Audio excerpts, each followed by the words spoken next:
Bueno, queridos patitos, estamos aquí para esa eterna lucha entre Star Trek y Star Wars, o igual no es tanto, con Luis Alfonso Gámez, quien, por lo menos para mí, el mayor título que se le puede decir es que es amigo, pero como amigos... Pues así no es algo tan específico. Seguramente, Luis Alfonso, preséntate tú. No, yo soy un periodista y un escéptico. Soy periodista porque he trabajado y sigo trabajando en ello desde hace más de 3 décadas. He hecho casi toda mi carrera profesional en el diario El Correo y desde hace 40 años estoy involucrado en el movimiento escéptico español, primero como fundador de Alternativa Racional a las Pseudociencias y desde hace 20 años como fundador del Círculo Escéptico. He escrito un montón de historias sobre pensamiento crítico y así. Ahora me toca presidir el Círculo Escéptico. Soy aficionado a la ciencia ficción. Después de muchos años estoy volviendo a leer ciencia ficción y vivo entre Star Trek y Star Wars. Igual se ve a la derecha o a mi derecha, a la que sería a mi izquierda, perdón, en la pantalla, que hay un casco de Darth Vader en plástico y encima no se ven, pero hay figuras del señor Spock y un, digamos, comunicador de Star Trek, la serie original. Sí, porque hubo un momento en el que Gene Roddenberry y George Lucas se encontraron y tuvieron parabienes el uno con el otro. ¿Por qué los demás tengamos que enfrentarnos cuando es compatible? Si los dos creadores de estos dos universos tuvieron palabras buenas el uno por el otro, pues ciertamente resultaría sorprendente que tuviéramos que decir, no, el mundo Trekkie es mejor, no, el de Star Wars es más puro. Bueno, cada cual tiene su idiosincrasia, pero son compatibles. Sí, sí, sí, por supuesto. Son dos universos que no tienen nada que ver, porque uno es un universo, digamos, más de fantasía que de ciencia ficción, aunque emplee naves espaciales, estamos hablando de cuentos de hadas, espada y brujería y Far West, que sería Star Wars, mientras que Star Trek es una visión que es la que tenía Roddenberry y que por fortuna se ha perpetuado. Es una visión humanista utópica de un futuro que a todos nos gustaría. De hecho, cuando Roddenberry, y lo sabemos todos los Trekkies, ¿no? Cuando Roddenberry presentó su primer proyecto, había una primera oficial que era mujer, y había más mujeres en el puente de mando de la Enterprise de la serie original. Y la cadena le obligó a quitarlas porque decía que no, él decía que eso era lo normal. Y cuando le dijeron que quitara a Uhura, que era eso de tener una negra en el puente de mando, él dijo que si dentro de 300 años no somos capaces de haber superado esas visiones, los humanos lo teníamos muy mal, ¿no? Entonces, a mí me parece que Star Trek es eso. Para mí Star Trek es más que una serie de televisión o que una franquicia, porque lo que aboga es por una universalidad humana donde la humanidad trasciende a lo que somos, trasciende a nuestra humanidad.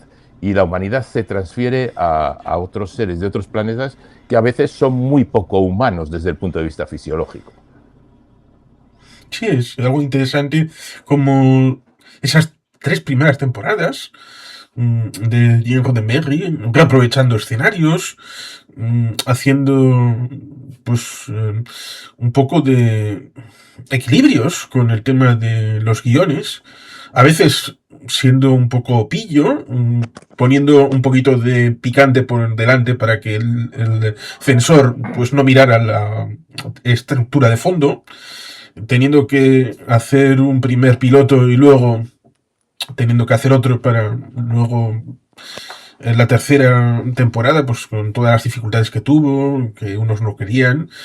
También el hecho de que hay una mujer, esto también es interesante, una mujer con su voto, destruyendo su propia productora, Estudios de Silú, pero dando vida para Paramount, lamentablemente, porque para ella habría sido más interesante haber ganado el dinero, pero sin ella, sin esa mujer clave, pues Star Trek no existiría. Sí, Star Trek es un cúmulo de casualidades, ¿no? Es una serie que nos intenta colar y coló en un mundo mucho más pacato que el actual, que todavía es muy pacato, eh, coló con el mensaje de que era ciencia ficción, de que había extraterrestres y tipos muy raros, coló mensajes progresistas desde el punto de vista social, ¿no? Eh, Fue una pena que se cancelara, pero... y fue una metedura de patada de las gordas, de esas gordas de la historia de la televisión, pero sin embargo ha tenido un legado muy amplio y todavía hoy ha dado lugar a grandes series, es decir, Star Trek Strange New Worlds, Nuevos Mundos Extraños, a mí me parece una gran serie. Y yo creo, y dentro de las series, Star Trek ha tenido más fortuna que Star Wars.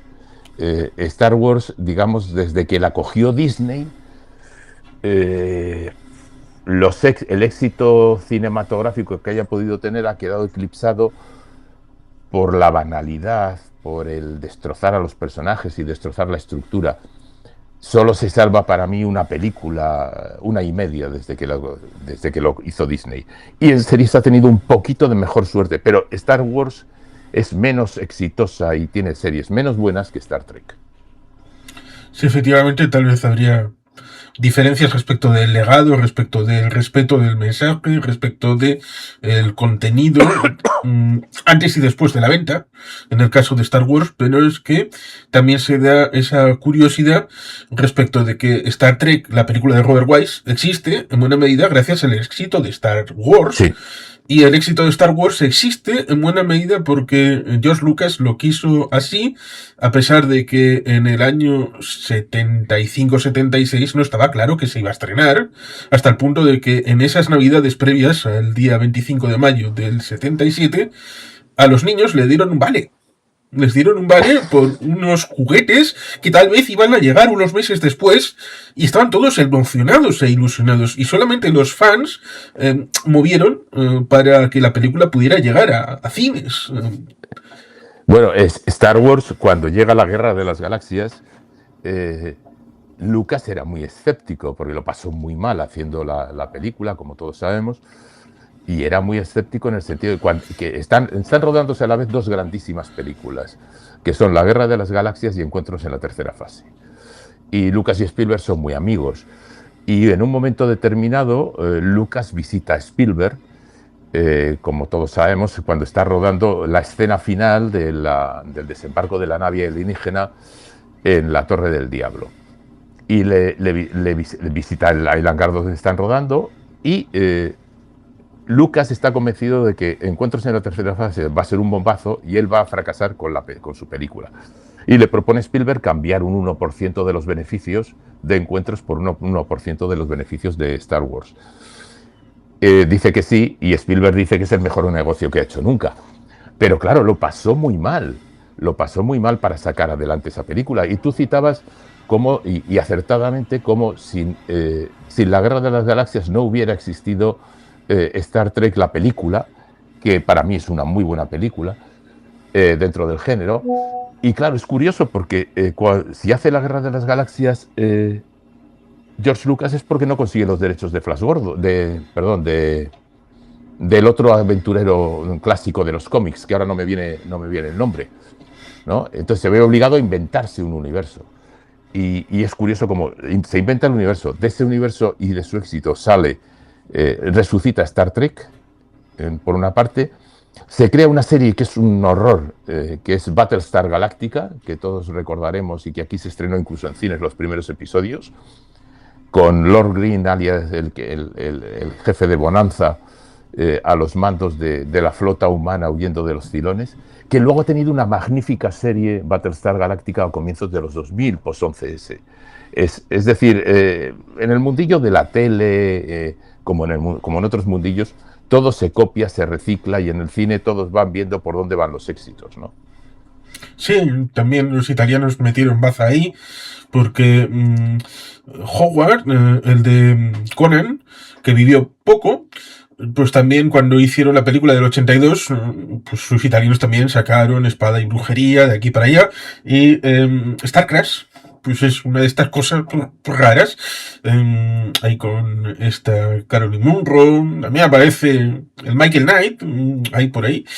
Pero bueno, este tipo de vicisitudes tenían que suceder. Ciertamente, cuando vemos Star Wars, el episodio 4, uno puede pensar una dualidad respecto de ¿está todo pensado? O vamos improvisando un poquito, o un poco de ambas. Yo creo que no está todo pensado. Yo creo que no está todo pensado. Vamos a ver, el beso de Luke y Leia, que es muy casto y muy puro, cuando están en la base imperial y tienen que saltar para evitar a los Stormtroopers, no apuntaba a que fueran hermanos, nada apuntaba a que fueran hermanos. Yo creo que luego se vio obligado a inventarse eso, con el giro extraordinario del Imperio Contraataca de Soy tu padre, ¿no? Yo creo que esa primera película, que nos sorprendió a todos, que los que tenemos mucha edad la vimos en el cine y directamente nos quedamos sobrecogidos con el destructor de Darth Vader pasándonos, entre comillas, por encima de la cabeza y llenando la pantalla, persiguiendo a la princesa Leia. Esa primera película fue brutal. Un amigo, al que creo que conoces, Julio Arrieta, el periodista del Correo también y historiador, suele decir una cosa que es verdad, que solo George Lucas y solo la franquicia Star Wars consiguen hacer peleas con sables láser o con espadas de luz que no sean ridículas. Porque todo el resto del mundo que ha hecho eso, ha hecho cosas muy feas, muy ridículas, ¿no? E incluso en películas, para mí, horrorosas de la saga, como La amenaza fantasma, tiene posiblemente el mejor duelo, el duelo de destinos, ¿no? El mejor duelo entre Jedis Y Sith. y Sith. Obi-Wan no estaba, porque estaba fuera. Sí, pero es el pero mejor. Estaba Qui-Gon y estaba Darth Maul. Exacto. Y entonces para mí es el mejor duelo, o sea, este duelo sonando la música de John Williams, de duelo de destinos, ¿no? Hay que tener en cuenta además que, por ejemplo, en Star Wars, en Star Trek menos quizás, pero en Star Wars tiene un peso brutal la música. Y John Williams hizo 3 bandas sonoras extraordinarias para las 3 primeras películas y luego ha seguido siendo, ahora con sus 94 años, ha seguido siendo el padre de todas las bandas sonoras, ¿no? Ahora habrá que ver si en la nueva película de Spielberg, en la de la revelación, tenemos la música de Williams, que está muy mayorcito, y cómo tenemos la música de Williams.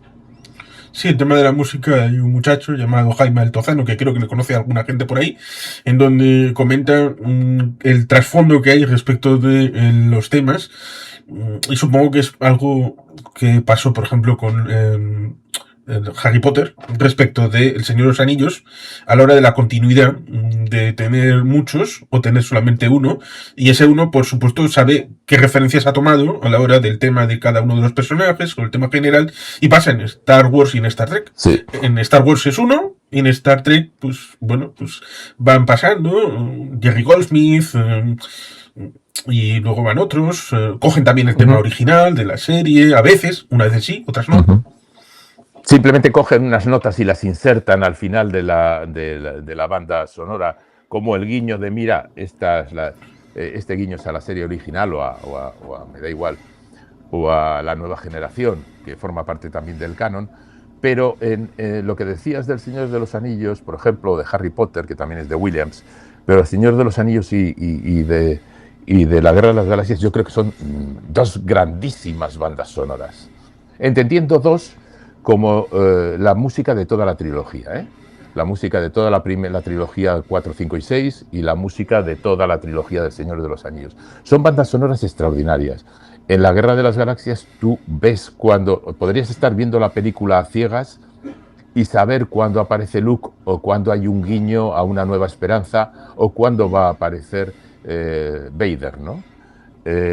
Cuando Vader aparece al final de Rogue One persiguiendo a la princesa Leia y se le ve a Vader, suenan los primeros acordes de la marcha imperial. Eso es algo que alguien no olvida. O sea, que alguien que vio la película siendo un crío no puede olvidar.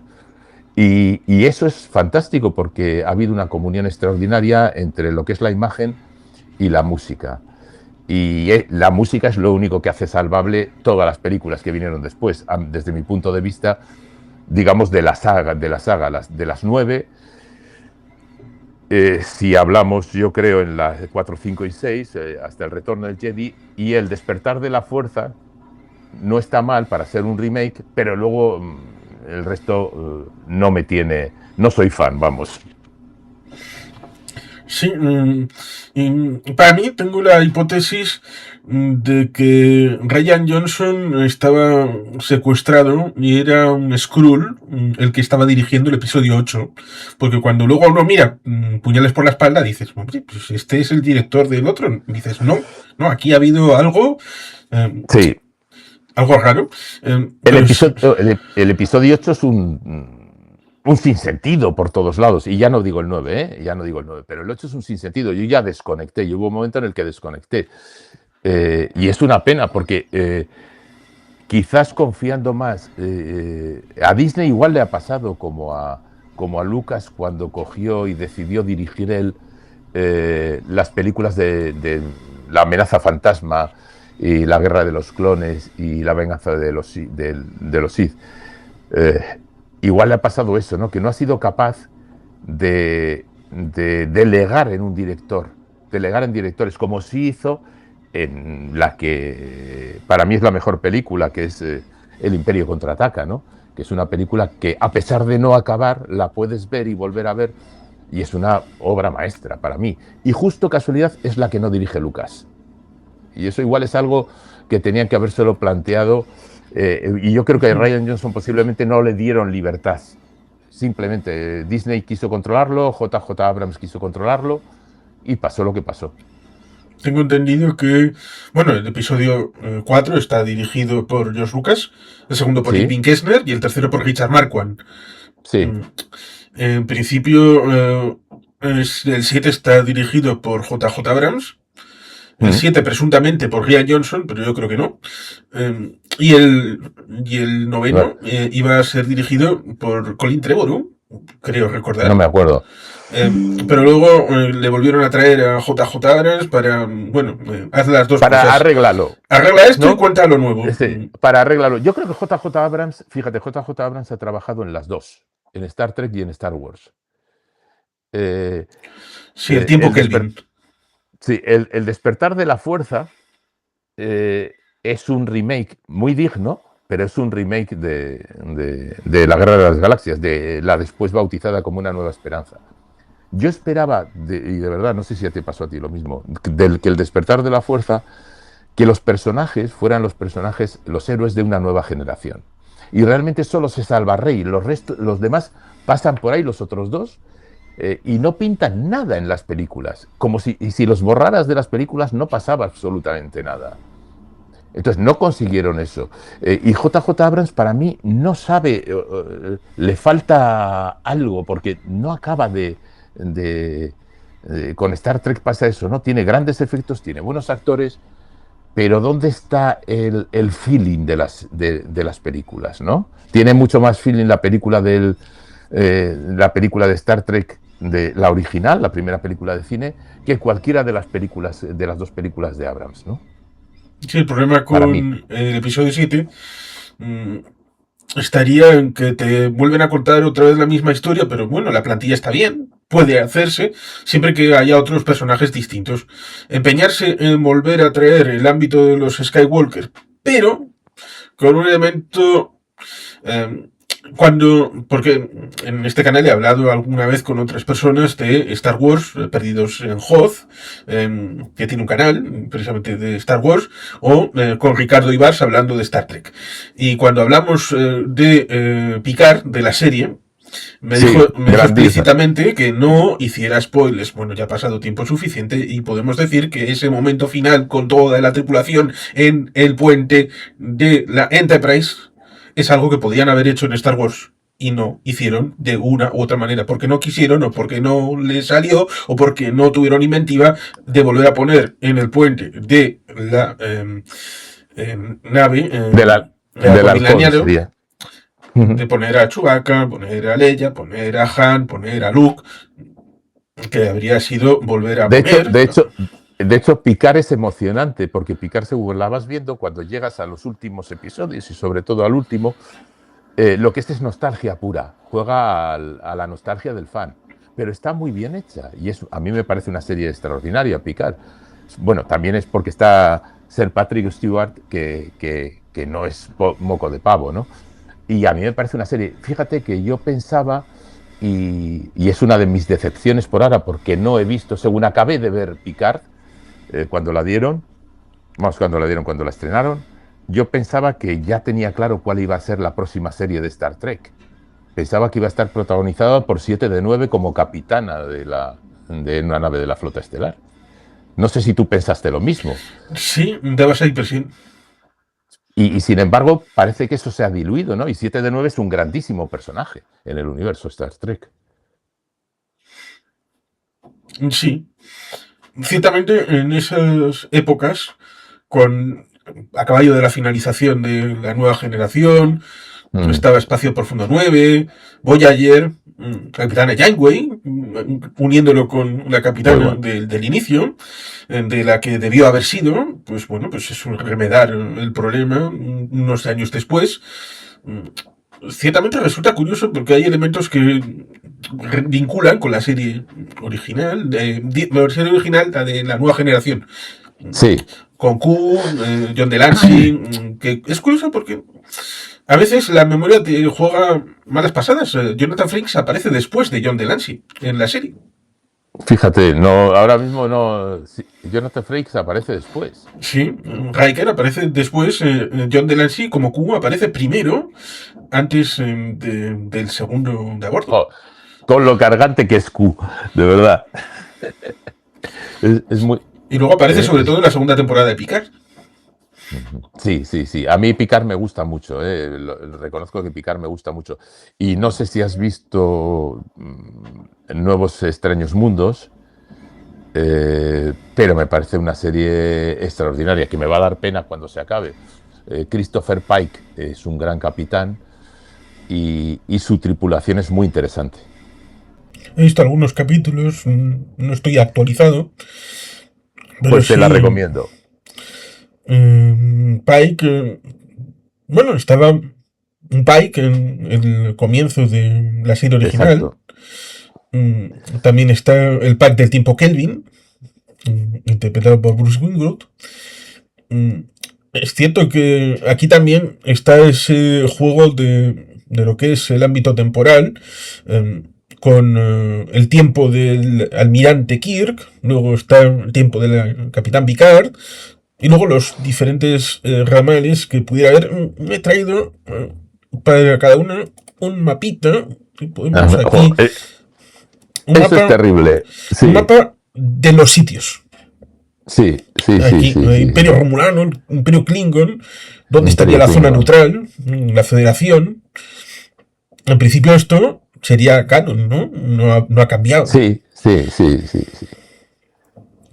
No, y luego hay una cosa muy buena en Star Trek que no se data, en Star Wars no existe prácticamente, que es cómo los Klingon pasan de ser enemigos a ser aliados y cómo la Federación acoge hasta aquellos que han sido muy enemigos de la Federación, siempre y cuando abracen los principios de la Federación, unos principios que son humanistas, ¿no? Y es muy divertido porque en una de las últimas temporadas de Star Trek Nuevos Mundos Extraños, hay un personaje que varias veces dice, refiriéndose a la Federación, eso es una utopía socialista, ¿no? Que es por lo que, digamos, todo lo que es el movimiento MAGA, pues no le gusta mucho, porque efectivamente si uno se pone a pensar, la Federación es una utopía, entre comillas, socialdemócrata, donde no hay dinero, donde a la gente no le falta de nada, donde cada uno puede hacer lo que quiera siempre que no perjudique al resto, donde no hay pobreza y donde imperan unos principios de humanismo, ¿no? Y claro, eso con MAGA no casa. Pero es muy divertido porque, al menos en 2 veces que recuerde, hablan de utopía socialista, yo creo que lo hacen a propósito para tocar las narices al actual inquilino de la Casa Blanca. Pero esa historia de que los Klingon pasen a ser aliados y de que luego van incorporándose, digamos, especies o pseudoespecies raras para ser personajes protagonistas, como pasa con 7 de 9, humana asimilada por los Borg, que luego pasa a ser un personaje capital, pues eso a mí me parece que está muy bien. Es decir, el enemigo no siempre va a ser el enemigo.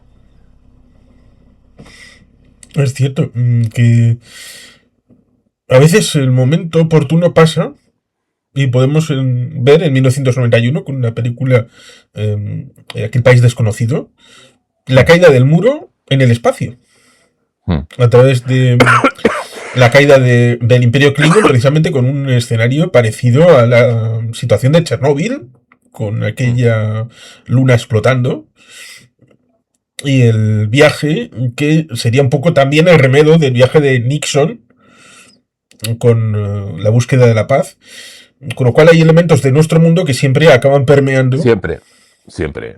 Pero es que estaban ya en la serie original. Tú cuando ves la serie original ves, sobre todo ves las paranoias, los miedos y en otros mundos y el sistema opresor de los Estados Unidos de los 60. Y los ves en otros mundos. O sea, Star Trek nunca ha sido una serie, o sea, ha sido una serie que ha explorado otros mundos, pero la exploración de otros mundos le ha servido para explorar nuestro mundo, para preguntarse por la humanidad, para preguntar, el primer contacto, eso de no interferir, el primer contacto, bueno, es que los humanos tenemos una experiencia con el primer contacto con otras culturas que es la que es, ¿no? Entonces el primer contacto es eso, ver los prejuicios en el otro, que resulta que tú estás teniendo, en esos episodios en los que reaprovechan decorados, como bien has dicho, de otras series y de otras películas porque no pueden gastarse la pasta y acaban estando en el oeste o en el estado, en el Chicago de los gángsters, ¿no? Pero es volver a ver al ser humano desde fuera del ser humano. Posiblemente no hubieran podido hacer, Roddenberry no hubiera podido hacer nunca series realistas sobre esos puntos, pero como está viajando una nave espacial, pues puede hacer lo que quiera. Sí, así es. Y hubo esa suerte concatenada en la que, pues entre la serie animada que completó ese viaje de 5 años, que en teoría eran 5 años porque pensaban en hacer 5 temporadas. Luego... Y además tú puedes plantear, es que, vamos a ver, lo bueno del lenguaje, digamos, televisivo, cinematográfico, lo que quieras, que tú dices, vamos a hacer una expedición de 5 años, ¿no? Si luego te salen 15 años de serie, no pasa nada. Porque puede ser 5 años. O sea, eso a ti te da absolutamente lo mismo. Lo trucas y ya está. El tiempo cinematográfico y el tipo de serie no tiene nada que ver. El problema es que aquí la cancelaron demasiado pronto, pero es eso. O sea, cuando con series que terminaron y que empezaron, ¿no? Como Voyager o como... que Voyager a mí me parece una serie magnífica también, ¿no? O como La Nueva Generación, ¿no? Y como Enterprise, que hay mucha gente que le tiene manía, yo tengo manía al final de Enterprise, pero Enterprise es una serie digna. Es decir, ha habido pocas cosas estridentes en lo que es la televisión de Star Trek. Quizás para mí la más estridente, no he acabado de verla, sea Discovery. Es con la que no he acabado de casarme, ¿no? Pero con las otras sí. Quizás se le achaca a Enterprise esto de las guerras temporales y también el ámbito del final, que esté atropellado. Sí, muy atropellado. Que pudiera haber tenido mayor espacio para ir cerrándose, pero esto me lo cerráis antes de tiempo. Eso a veces pues tiene estas consecuencias. Sí. Aparte de que yo, por ejemplo, no soy nada fan de los episodios de Viaje del Tiempo, ¿eh? Yo reconozco que los episodios del Viaje del Tiempo o de Paso a Universos Paralelos de cualquiera de las series de Star Trek me ponen malo. O sea, los veo, pero no los disfruto, no me gustan.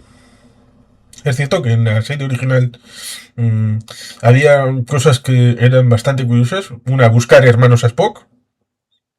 Otra, el viaje en el tiempo. ese tipo de cosas parece que, como también luego en la nueva generación, lo de desenganchar y enganchar el platillo del resto de la nave también les gustaba mucho, Sí, sí, o, sí, sí. o cogieron una y la replicaron en la misma el mismo en la misma grabación, Sí, pero sí, sí. ciertamente cuando lo haces con unos guiones que más o menos pudieran estar bien, pero para meter este contenido, pues podría tener un cierto elemento salvable, pero ya cuando te metes en una cosa más realista, con los entornos ya más de, de que entiendes que en nuestro mundo no tenemos más nave espacial que la que estamos consumiendo de 60 segundos por minuto yendo hacia el futuro. Esa es la única nave de exploración del futuro que tenemos. Y el Ujú. pasado no lo podemos revisar. Así que realistamente no tenemos ninguna máquina del tiempo. Solamente la tenemos en la Claro. ficción. Y dentro de esa ficción, si tiene que ser más o menos realista, pues evidentemente chirría, porque evidentemente sabemos que el tema de la máquina del tiempo, pues sí, está Regreso al Futuro y luego se cachondean de Regreso al Futuro, incluyendo en Endgame. Sí, pero yo no tengo problemas con los viajes en el tiempo. Yo tengo problemas con los episodios de Star Trek de viajes en el tiempo y de universos paralelos. Solo es con Star Trek, vamos. Por ejemplo, El Ministerio del Tiempo, la serie española, me parece una serie extraordinaria, hecho con cuatro duros, literalmente, ¿no? Pero con mucho ingenio. Y has dicho una cosa muy importante, ahí importa el guión. Si hay un guionista bueno y si hay guionistas buenos, te va a salvar todo. Si solo te fías de los efectos especiales, como yo creo, o sea, vamos a ver, yo creo que lo que pasó, por ejemplo, con la trilogía intermedia, que sería la primera trilogía temporalmente del universo de Star Wars, con la trilogía de los 90 y tantos 2000, es que los guiones son una porquería. O sea, los guiones son literalmente una porquería. Y hubiera necesitado, o sea, me hubiera gustado. Yo creo que toda la amenaza fantasma, por ejemplo, puede resumirse en 15 minutos y me metes una bonita conspiración de cara a las guerras clon, a cómo cae la República, a cómo cae y todo esto, y luego una caída de, de Anakin en el lado oscuro, no atropellada, que has citado la palabra atropellada para el final de Enterprise, y Anakin en La venganza de los Sith se pone a, digamos, se pone a poner caritas vamos a ver, tiene escenas muy buenas la película, pero la caída en el lado oscuro es muy mala en general, ¿no? Y esos son guionistas, o sea, son guionistas, no es otra cosa. Sí, en esa idea de quién está Plagueis. Palpatine es Plagueis o Palpatine conocía a Plagueis, le mató, a pesar de que eso sería una contradicción, porque si Plagueis tenía una fórmula y era para no morir, haber muerto a manos de Palpatine, eso invalidaba la fórmula. Bueno, son preguntas que uno Bueno, puede hacerse. Lo mismo que George Lucas no sabe rodar del amor. Precisamente no, no, no, no. en la 2 parece que estaba todo hecho para que la parte romántica lastrara lo otro, que estaba bien establecido. Otra cosa es si en algún momento se pudiera ver una versión más o menos completa, porque quitaron cosas que pudieran tener cierta significación y comprensión de la trama, lo cual pero, evidentemente hace que también el montaje fuera un poco discutible. sí, sí, no, y además yo creo que esas primeras, digamos cronológicamente del universo Star Wars, adolecen de todos los elementos de CGI que han envejecido horrible. O sea, el CGI envejece muy mal cuando es barato, ¿no? O era muy caro en aquel momento, pero Sí, cuando fíjate, ves esas praderas del final de... Estás viendo y, y Windows. Aquel eso Windows es que sí, primario. sí, sí, sí, sí, sí, sí. Y es que, y cuando ves a los androides de combate, ¿no? Los que bajan y los que bajan de las naves como si fueran, bueno, como son una carga, ¿no? Y sin embargo, estamos hablando de películas de principios de los 2000 y yo estoy volviendo a ver en los últimos días la saga del Señor de los Anillos y no ha envejecido nada mal. Y tiene 25 años la primera película, o 26. 25. Sí. Entonces es impresionante cómo una ha envejecido la saga, digamos, primera de la Guerra de las Galaxias ha envejecido horriblemente mal y El Señor de los Anillos ha envejecido muy bien. Y seguramente tiene CGI indudablemente, pero tiene menos CGI que las películas de Lucas, ¿no? Y luego lo de Palpatine que citas, ¿no? Cuando Palpatine vuelve en el episodio 9, aparece ahí y dices, pero ¿esto qué es? ¿Esto qué es? O sea, de verdad, ¿de qué vas? ¿No? No sé si te pasó a ti en el cine. Sí, es ese momento de tengo que arreglar porque me has intentado construir a un Snow que no sabemos de dónde sale ni para qué. No tengo ni idea. Y con una de esas contradicciones, yo lo digo porque en la primera novela que hice, que es Atentado a Conjura de Geldo, que tiene 300 páginas, a destripar el episodio 8, le dedico 12 de esas páginas en un diálogo de protagonistas. Así que, evidentemente, el amor que pueda tener es bastante completo. Cuando vemos a Luke en el episodio 5, en la Sí, caverna, en Hoth, con sí, esa idea de que tengo que pero, alcanzar el sable de luz para poder salir de aquí. sí, sí, Cuando sí, está con Snoke, Kylo, sí. lo hace con la mente como si fuera un wifi No, ahí pero es que, para cortarle desde la cinturilla al Snoke. Y dices, pero hombre, además, ¿qué pinta Snoke? ¿Qué pinta Snoke? O sea, al final y se lo cargan a toda leche, y porque se lo parece un cargan a Hugh toda Hefner leche. ahí del espacio. Sí, sí, sí. ¿Qué pinta Snoke ahí, no? O sea, me parece que Snoke llega a ser tan prescindible como toda la trama del planeta Casino. Que cuando ves la trama del planeta Casino y dices, ¿y para qué van al planeta Casino cuando has visto la película? Vale, para darle peso a algunos personajes. Quita a este tipo, o sea, no vale para Iban a nada coger este a tío. uno, pero como no conocen a ese tipo, acaban encontrando al de Benicio del Toro de manera casual. Bueno, fantástico. Alucinante. Hombre, cogen lo de Palpatine porque es un malo y además es conocido, con lo cual no tienes que trabajar en el El guión personaje. el personaje para que la gente se sitúe. Pero claro, el siguiente que ha llegado después, fuera el que fuera, a ver, ¿quién es el malo? El Snoke. Vale, voy a utilizarlo. No puedes. Ha sido asesinado. ¿Y de dónde? Es que además lo que tú has dicho, ¿de dónde narices sale Snoke? Y no vale que luego haya quien me diga, no, es que en las novelas que ha escrito no sé quién, tal. No, no, no, vamos a ver, estamos hablando de las películas. ¿De dónde Y que narices además sale Snoke? en un momento nos dijeron, el mundo expandido ya desaparece. Con lo cual, Sí, esas novelas antes de la venta a Disney no sirven, no son canon. Y ahora las exacto. nuevas, vamos a escribir otras nuevas, que esas sí van a ser canon. Ah, veo mucho dólar en tu esquema. No, no te quepa la menor duda. Pero a mí me pareció, a mí me decepcionó mucho la última trilogía, en parte por lo que has dicho. Además, volver a coger a los Skywalker, ¿no? Y dices, vamos a ver, en toda la galaxia todo gira en torno a los Skywalker. No me toquen las narices. O sea, no hay más. Andor, por ejemplo, es una serie, a mí me parece una serie, fíjate, yo empecé a verla con escepticismo, Andor, con mucha prevención, ¿no? Porque la gente hablaba muy bien de ella. Y Andor me parece una serie muy buena, o sea, va subiendo y ya el culmen de Andor es Rogue One, que es para mí lo mejor que se ha hecho en cine en el universo de las galaxias desde El Retorno del Jedi, que sería mucho mejor película si le quitáramos los Ewoks, ¿no? Pero esa es otra historia. Sí, en principio iban a ser del doble de tamaño, pero pensaron que parientes de Chiwi, bueno, los habían metido en el especial de Navidad, cosa que debía de estar quemada y destruida completamente. Sí, sí. Mm, es como para decir ahora mismo, hijos míos, si alguno tiene la tentación de ver el especial de Navidad, jamás, jamás, jamás caigas en la tentación de hacerlo. No se os ocurra.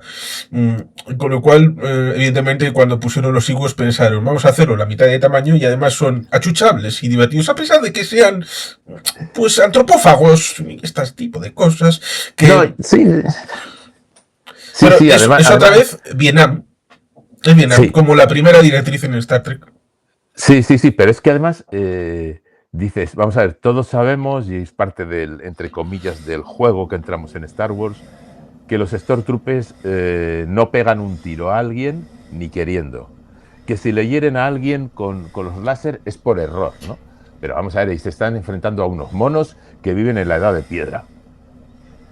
Y de repente el ejército más poderoso de la galaxia, pues mira, no. O sea, tendrías que habértelo trabajado algo más, ¿no? Y es una pena, porque esa película, a mí me gusta mucho toda la evolución de Luke, como el Luke del Imperio Contraataca, que ya ha sufrido el accidente de coche Mark Hamill y todo esto, va evolucionando hacia ese Luke Ned que va vestido de negro y cuando se cierra una puerta y aparece con el que es su padre y los dos de negro, ¿no? Como si fuera, me he hecho adulto y me estoy enfrentando a algo, ¿no? A algo propio de un adulto, ¿no? Y sin embargo los Ewoks lo fastidian todo, lo convierten en risible, ¿no? Que no está mal que una película tenga o una serie tenga guiños de humor, que está muy bien, pero no tiene que ser, digamos, ridículo, ¿no? Lo mismo que con el episodio 7, teniendo a Max von Sydow, a pesar de que es cierto Sí. que cuando le cogen para aquellas primeras películas de ciencia ficción, viene de Berman, un actor sueco, y por tanto, qué honor tenerle aquí. Luego ha hecho cosas más o menos discutibles, pero digamos que cuando llegan a ese planeta, están ahí con el fuego y le está contando una Sí. cosa de que aquí tengo una información que es clasificada, no sé cómo la hemos conseguido. Yo creo que la película tendría que haber ido por ahí. Y no Sí. por el fin y todas estas cosas. Me refiero No, evidentemente al episodio 7. el fin sobra, el fin sobra, o sea, no aporta El fin, el Poe absolutamente nada. Dameron. Nada, sobran, ellos dos sobran. Yo cuando se cargaron tan pronto a Max von Sydow dije, pero bueno, esto es una cagada, o sea, tienes a un gran actor y explótalo, trabaja por ahí y tal. Ella me parece que lo hace muy bien, me parece que el personaje de Rey es muy interesante. Otra cosa es sus orígenes, ¿no? Que me parece que nos hicieron mucha trampa. Disney nos hizo Sí, mucha otra trampa. vez no lo tenían claro y fueron Exacto. trampeando. Fueron trampeando sistemáticamente, ¿no? Entonces a mí me dio no sé qué, que se cargaran tan rápido así, ¿no? Me dices, en aquel ataque a aquel poblado. Joder. Pero ya te digo, a mí Rey es un personaje interesante, pero también es que queda, digamos que todo lo que la rodea con sus compañeros que no consiguen formar un trío, digamos, al estilo de Luke, Han y Leia, ni para Dios. O sea, no lo forman. Sí, Y después de. Sí. es lo que tenía que haber hecho Disney. Y dices, bueno, quiero crear un trío de héroes para la nueva generación de seguidores. Vale, muy bien, créalo. Perfecto, yo estoy dispuesto a creérmelo porque a mí me disteis unos, ¿no? Pero no lo forman, se centran en Rey y a los otros dos los hacen salir de vez en cuando. Mira, sale ahora por aquí, se va por el otro lado, no hace nada concluyente y fuera. Sí, que si lo hubieran hecho, que hubiera habido otra trinidad, otra trilogía de personajes, habría quedado como elemento complementario de lujo lo que ha venido después con Mandalorian. Que Sí, eso ha estado bastante bien. Me refiero a sí, primera y sí. segunda temporada, con los diferentes clímax que hubo, tanto la primera como la segunda tal vez con ese hype de la llegada de Luke en el último episodio, algo maravilloso. Creo Sí, sí, que, está muy bien, Mandalorian creo que está muy bien. muchos fans lloraron ese Es final. una serie, Mandalorian es una serie del oeste, descaradamente, pero está muy bien. A mí me gustó mucho. A mí Mandalorian me gustó mucho. Ya te digo, a mí de las últimas me ha gustado Mandalorian, me ha gustado Andor y me ha gustado una que a la gente no le gusta y es la de Obi-Wan. A mí la de Obi-Wan Kenobi me parece una serie muy, muy digna. Ya sé que a la gente no le gusta, pero a mí me gusta. ¿Por qué? No lo sé, está bien hecha. Obi-Wan es un personaje interesante. Y hay cosas, la presentación de Leia, de acuerdo que es un poco repipi y todo esto, ¿no? Pero hay cosas que me complementan el por qué luego Leia le pide que es su única esperanza y todo esto. Y a mí es que Ewan McGregor es un actor que me gusta mucho. Entonces, claro, a nada que me pongan a Ewan McGregor haciendo de Obi-Wan, yo me rindo, ¿no? El problema está en mi caso respecto del guión. Del guión. ¿Él? Del guión. Ah, va, ya, ya, ya, ya. También hay cosas que pueden ser salvables, como por ejemplo cuando Luke le pregunta a Leia en el episodio 6 y recuerda a su madre y le dice que sí. Cuando Sí, sí, luego en sí. el episodio 3 vemos que parte el personaje de Natalie Portman al otro mundo directamente cuando pare, Sí, sí. con lo cual era complicado. Pero aparte de estas cosas, yo creo que pues, se podrían haber hecho más cosas y mejor en el Cuando guión de Obi-Wan. R2D2, cuando R2D2 no dice nada, cuando supuestamente es el que lo sabe todo. R2D2, porque así como a C3PO le borran la memoria, R2D2 está allí en todos los episodios y tiene papeles clave, ¿no? Y les podía advertir, mira, tú eres hermano de tal, tú eres hijo de no sé qué, tú eres tal, en su lengua, en su jerga de pitidos, ¿no?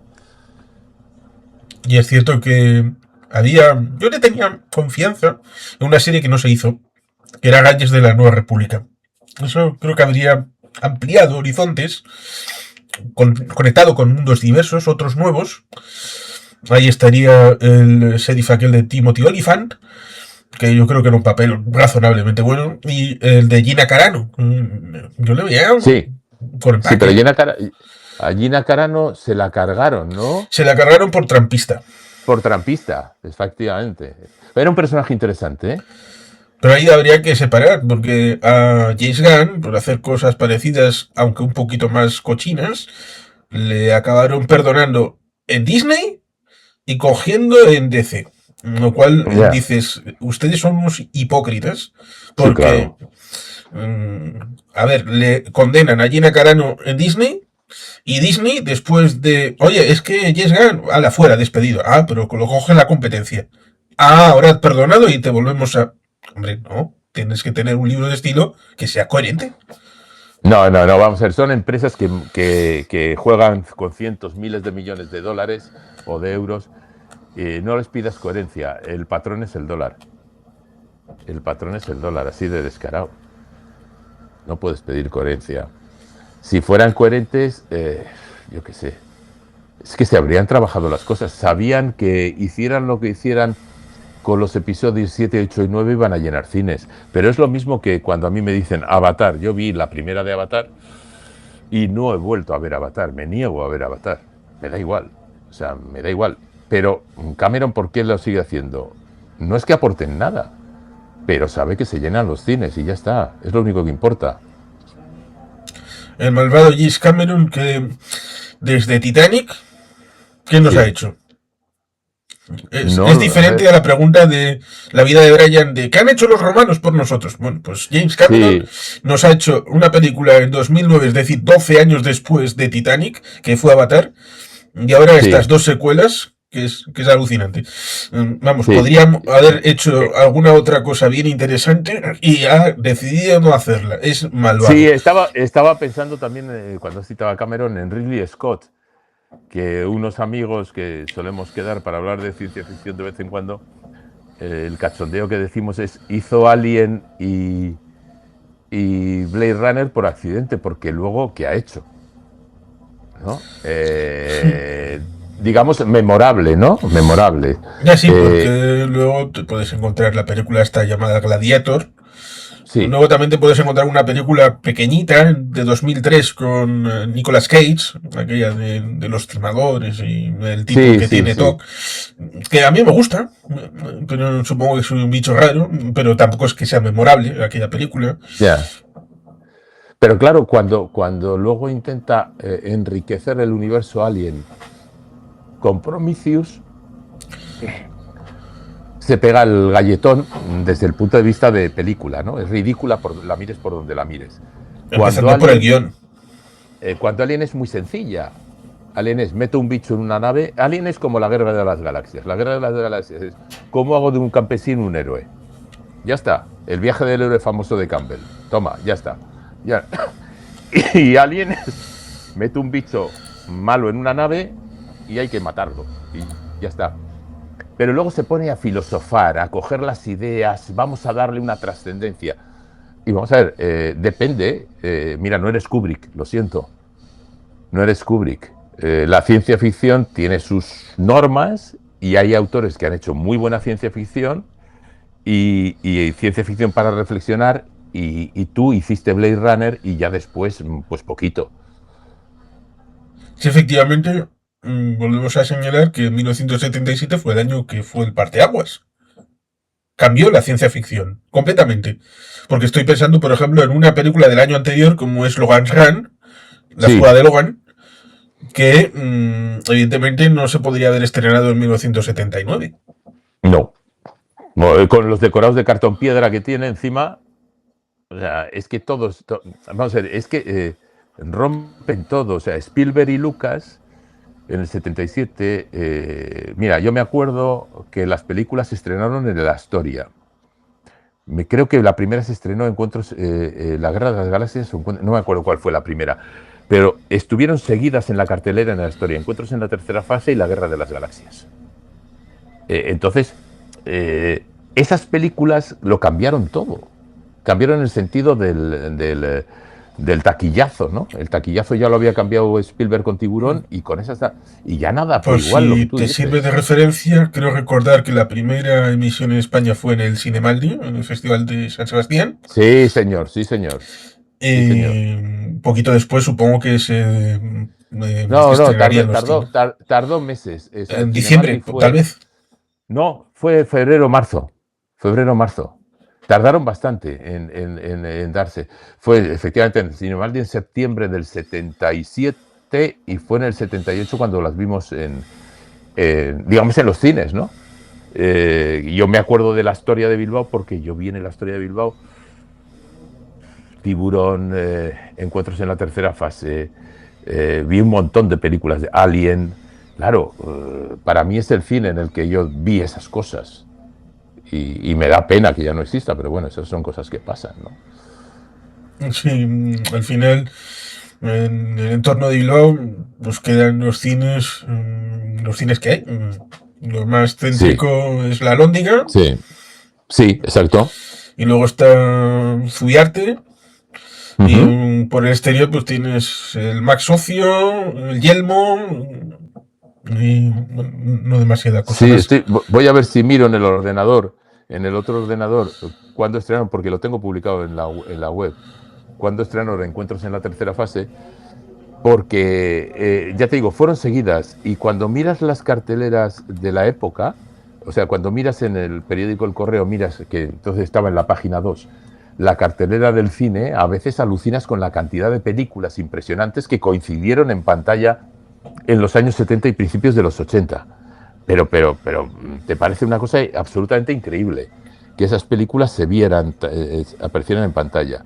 Mira, el anuncio del estreno de Encuentros en la tercera fase en Bilbao fue el 17 de marzo del 78. ¿Eh?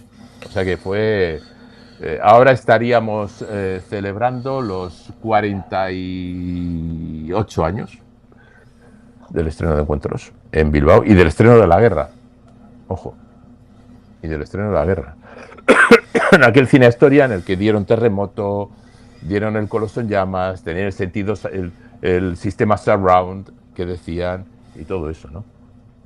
Sí, mirar a la cartelera de otras épocas resulta sorprendente en muchos casos, incluso con cosas aparentemente más ligeras. Por ejemplo, en el año 84 creo que se estrenaron a la Sí, vez Gremlins y Cazafantasmas el mismo claro, fin de semana.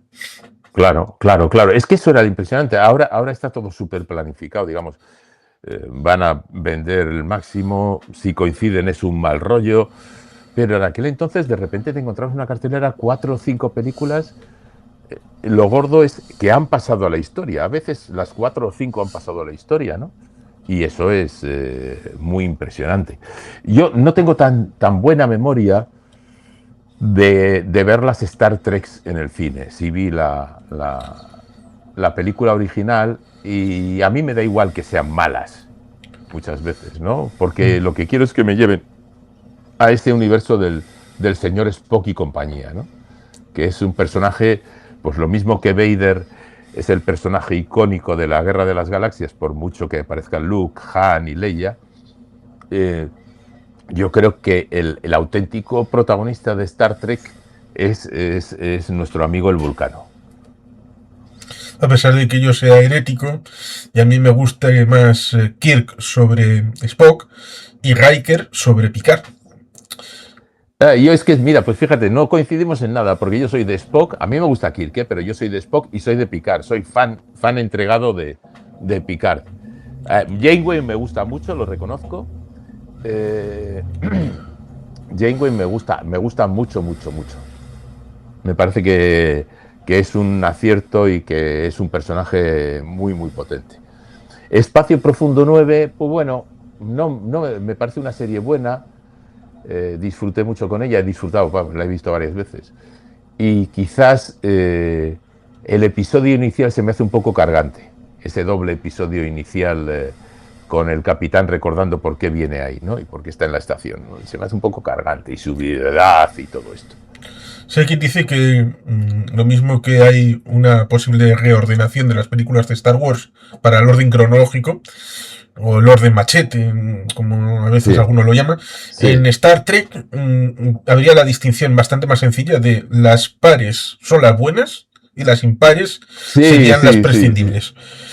sí, Lo sí, cual sí, exactamente. creo que estás en contra de esa clasificación porque eso dinamita ya la primera, la de Robert Wise. La primera de Robert Wise, es que es Robert Wise, joder.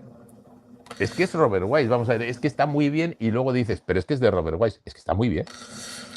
Pero sí es verdad Salvo algunas cosas como por ejemplo los uniformes. bueno, vamos a ver, los uniformes son de otra época, estoy de acuerdo. Y luego no mejoraron en las siguientes. Hubo uniformes muy horribles, monos muy horribles en Star Trek. Pero la primera, a mí me gustó mucho y me gusta, y de vez en cuando la vuelvo a ver, con Boucher ahí de por medio, ¿no? Pero bueno, también yo creo que es que es Robert Wise, joder. Es que es un señor director y me parece que está muy bien. Pero me interesa lo que has dicho de Kirk. Kirk no es mal capitán. Tiene además, pesa sobre él la fama de ser un chulo piscinas, ¿no? Un poco matoncete, yanqui clásico, musculado, pero no es mal capitán en absoluto. Lo que pasa es que Picard es muy bueno y Pike me parece muy interesante también, ¿no? Cisco está bien, Janeway está bien, Janeway está muy bien también, ¿no? Hacen falta más capitanas, yo creo. Y yo creo que hubieran tenido una magnífica oportunidad rescatando a 7 de 9 y poniendo a una ex Borg a capitanear una nave de la flota estelar. Eso sin duda. Porque si completas también está Jonathan Archer, que también sigue siendo un hombre. Sí, Pero señor. sí creo que el hecho de que Kirk en la 2 tenga un peso también importante cambia un poquito el personaje. Aunque ahí nos encontraríamos con subtextos en donde estaría el tema de ser viejo o joven en esa segunda, la ira de Khan. El uniforme, en buena medida, nos da cierta lectura respecto de cuál es la perspectiva más naval, más Moby Dick, tal vez, ¿eh? Esa idea de la caza de la ballena blanca, Uh que se -huh. obsesionan en principio, aunque también eso vincularía con el primer contacto, que precisamente lo dice expresamente, esa Uh idea -huh. con los Borg, que también conecta, por supuesto, con la serie. A veces uno tiene esa, o puede llegar a tener la problemática pensando, las pares son las buenas, las impares no, entonces, la del primer contacto, entonces, ya, pero es que nos olvidaríamos la que está en medio, entre la 6 y la 8 que sería el nexo, y nunca mejor dicho, precisamente con ahí el señor McDowell haciendo sus cosas para introducir también el personaje de Whoopi Wolver, Sí. que estaba por ahí. Sí, sí, sí. Que venía de la nueva generación, ¿no? Hablo Sí. de. Venía de la nueva generación. No, y luego es eso, hay personajes secundarios muy interesantes. Y yo alguna vez me he molestado en mirar los actores que hicieron de personajes, digamos, del invitado de la semana, ¿no? El típico actor que. Y han aparecido cantidad de actores en Star Trek que luego han sido actores reputados en series o que han tenido sus series de éxito. O sea, eso ha sido.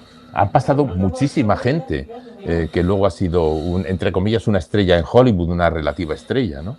Es bastante curioso. También pasaba con Colombo, aunque Colombo era más de viejas glorias, ¿no? pero en Star Trek han pasado mucha gente, muchas actrices y actores que luego destacaron en propias series. En Colombo pasó William Shatner y pasó Leonard Nimoy. Sí, señor. Sí, señor. Además, William Shatner, sí, me acuerdo, no era... El episodio de Shatner no es en el que tiene un ascensor para ir a su casa con forma como si fuera no un teleférico, un elevador... no me viene la palabra ahora. Pero sí. Además, todos los que son invitados en Colombo hacen siempre de malo. O sea, son el personaje malo, el que ha matado, el que ha robado, el que ha hecho lo que sea, ¿no? Sí, uno de ellos, Robert Culp, tenía casi plaza fija en cada temporada. Lo cual resulta curioso porque participó en uno de los 2 episodios que Harlan Ellison dijo, me habéis robado. Bueno, en este caso para Terminator también lo dijo para Blade Runner y lo dijo también para otras cosas. Robert Culp estaba en El hombre de la mano de cristal, que hacía precisamente ese papel. Luego le tienes ahí en Colombo haciendo de malo. Sí, y luego le tienes, no es el agente de policía el gran superhéroe americano. Sí, el que trata de acompañarle. Exactamente, un poco como entre comillas, el Robin, ¿no? Del gran superhéroe americano. Por eso, no, Robert Culp era un secundario de esto. Y yo, por ejemplo, en Star Trek hay un nombre que tengo vinculado a las series que me gustan, que es Brannon Braga, que es el productor, y me parece que cuando él está de por medio la serie suele estar bien y suele ser interesante, porque además como ha estado en tanto tiempo conoce el canon, conoce cómo llevar y conoce cómo jugar con las tramas, ¿no? Y lo que se puede hacer y lo que no se puede hacer, ¿no? Eso sí, hay un elemento que también resulta curioso, ya que dices el tema de los nombres, que es que cuando comienza la nueva generación, Picard no es el más famoso del elenco. Estoy pensando, a ver. Raíces. Claro.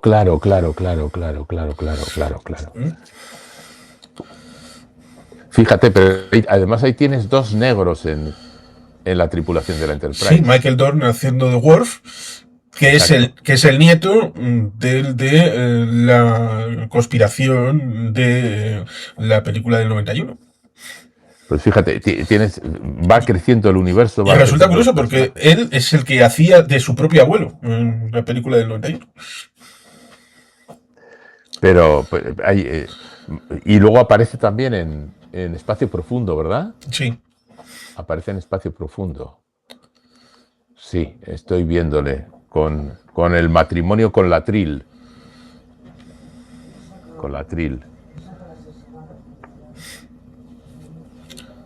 Evidentemente esos personajes tienen sus características. Por ejemplo, luego ha sido más o menos conocido en el ámbito de Big Bang Theory. Ahí tenemos a un personaje como era Wesley Crusher. Sí. Que tuvo ciertas problemáticas porque parece que la gente se metía con él y tuvo luego que metabolizar esas críticas. Sí.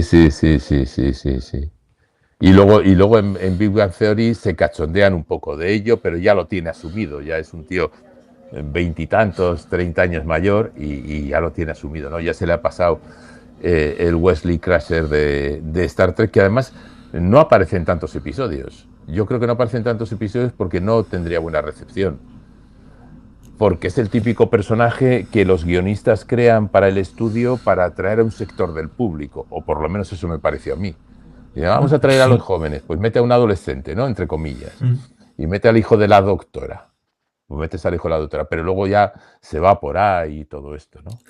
Sí, que también ahí hubo problemas en el ámbito profesional, porque Beverly en un momento la echaron a McFadden y entró la doctora Pulaski durante una temporada.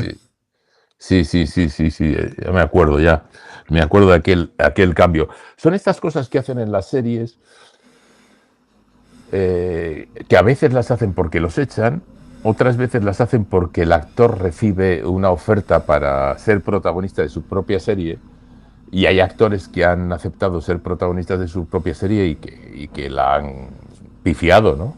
Que digamos pasaran de ser un actor del reparto principal a de repente desaparecer y la serie que había hecho no valía para nada. Pero sí, la doctora Beverly, pues además esta especie de relación que tiene con Picard, ¿no? Y, y digamos que es una de los pocos, bueno, también Riker, ¿no? Pero sobre todo ella puede decirle las cosas más a las claras, ¿no? A Picard. Sí, también hay esa situación rara con la madre de Diana Troy, Sí, bueno, y ese haltón ahí que le lleva la con la maleta. viuda, que es la viuda de Roddenberry, si no me recuerdo mal. Sí, La actriz es la viuda de Roddenberry, que estaba, ella era la elegida, me parece, Ayot Barrett. para ser la número uno en la serie original, y luego ha sido la voz del ordenador durante varias series de Star Trek. Pero bueno, la relación que tiene con la hija y con todos es muy divertida. Es un personaje que funciona bien, que según la ves llegar, perdón, según la ves llevar te echas a reír. La boda está en Nemesis, al inicio de Nemesis, en el que aparece Wesley Crusher, entre los que están ahí. Lo cual luego volvieron a recomponer un poquito el asunto. La jefa de seguridad, eso también tuvo su complicación. Ay, sí, sí, me acuerdo de la jefa de seguridad, que se la cargaron enseguida. Sí, en aquel Se la, episodio con el en, petróleo negro, en aquel exacto, con el planeta. petróleo negro en un planeta amarillento, y de repente dices, ¿por qué se la cargaba? Bueno, porque no les interesaba, y ya está, no debía funcionar o lo que fuera. A mí me parecía un personaje bueno, pero claro, los productores, claro, la gente a veces se pregunta por qué quitan a cierto actor o por qué ponen a cierto actor. Los estudios tienen sus cosas y deciden que este no atrae lo que tenía que atraer y se lo cargan directamente y les importa un pito. Y ya está. Y ya está. El final de Enterprise es un ejemplo de ello, ¿no? De repente hacen un final que asesinan al actor, al tripulante que supuestamente todos veíamos como la pareja de T'Pol, ¿no? Que no me acuerdo ahora el nombre. Y dices, ¿y por qué lo han matado? No había ninguna necesidad de matarlo. ¿A qué viene eso? Son cosas inexplicables. Sí. Como también es inexplicable en el otro lado la muerte de Han Solo en el episodio 7. Sí, sí, claro, pero ahí solo se explica porque Harrison Ford estaba harto. Solo se explica porque, me imagino, le pagaron la de Dios es Cristo, pues le pagarían, vete a saber, 20 millones de dólares o 30 millones de dólares para salir en 4 escenas. Y dice, pero a mí me matáis, o sea, yo no quiero ser más Han Solo, ¿no? Sí, Esa es la parece que única quería que le explicación. mataran también antes. Sí, él quería que lo mataran antes, de hecho. Lo que es ridículo es que en la siguiente, la resurrección de Leia, cuando se estrena en los cines, ya ha muerto la actriz, justo acaba de morir, muere en ese diciembre, y en la película ves cómo sale volando de la nave espacial y Como Superman. va flotando como Superman, y dices, qué ridículo es esto, haberle dado a Leia una muerte digna y déjala morir así, ¿no? Sí, luego en el No. 9 se inventaron una muerte de aquella manera. Sí, por eso es que esas películas, que yo puedo entender la muerte de Han por eso, pero esas películas que dicen, bueno, pues en una matamos a Han, en la otra matamos, pero no la matamos a Leia, y en la otra matamos a Luke, pero bueno, al final yo creo que por eso de hacer que se prolongaran los personajes clásicos, lastró las películas en el sentido de que no pudieron crear un trío de personajes potentes, ni una historia potente. Al final pusieron la primera película al servicio de matamos a Solo y cómo se reúnen Solo y Leia, que han estado separados. Era un poco un psicoanálisis todo. Sí, que a Han Solo, Harrison Ford parece que no le acabaron convenciendo de ninguna de las maneras y era bastante firme en sus convicciones, a diferencia de Leonard Nimoy, que él también quería maten a mi personaje. Y ahí está el asunto del episodio 2 con el Koyashi Maru, en donde en teoría había sido filtrado que moría en la 2, pero así muy cucos le matan en el Koyashi Maru para que la gente diga, ah, es que se ha filtrado esto y no lo otro, no lo del final. Pero le tentaron y le dijeron, oye, mientras estamos haciendo la 2, ¿y si quieres dirigir la 3? Te dejamos el Claro, chiringuito. Y entonces dijo, bien, perfecto, pero para dirigir la 3 tienes que actuar y dirigir. Ah, eso era una oferta que no podía rechazar. sí, Nimoy es curioso, no sé si sigues al hijo de Nimoy en las redes. Eh, el hijo de Nimoy pone constantemente fotos de su padre y él es también, físicamente es muy parecido al padre y está casado con la actriz que hace de Thrill, con la actriz que hace de Jadzia Dax en Espacio Profundo 9. Y él pone, y siempre son las fotos de su padre orgulloso como Spock, siempre. Su padre orgulloso como Spock, su padre en el estudio, su padre en casa, pero es Spock. O sea, vamos a ver, el personaje de Nimoy es Spock. Nimoy tiene una historia muy divertida. Star Trek fue concebida por Roddenberry como una especie de serie de la caravana, ¿no? De conquista del oeste, pero me la llevo al espacio. De hecho, había una serie en los 90 que se titulaba, en los 60, perdón, que se titulaba The Wagon Train, la caravana. Y en esa serie, en un episodio, Leonard Nimoy hace de vasco, de pastor vasco, con su boina y todo. Y es una de las primeras apariciones de Leonard Nimoy en la televisión. Eso Vasco lo antes que tiene Vulcano. vasco antes que Vulcano, efectivamente. Y es una cosa muy divertida que yo cuando lo vi me hizo mucha gracia, hace ya unos años, y luego me lo recordó un historiador, Óscar Álvarez Gila, de la Universidad del País Vasco, que tiene un estudio muy bueno sobre los vascos en Hollywood. O sea, cómo se ha reflejado a los vascos en las películas en Hollywood. Oscar pasó por aquí en un conversatorio. Oscar es un tipo grande. Por cierto, hay una referencia, no me acuerdo cuál, porque siempre que la encuentro luego la pierdo, a algo vasco en Star Trek. Pero nunca me acuerdo de por dónde va. No me acuerdo si es una nave, si es un planeta, pero hay una referencia. Claro que en un universo tan amplio tiene que haberla, ¿no? Sí. Ahora mismo tampoco lo recuerdo. Es que no lo recuerdo, pero la hay, ¿eh?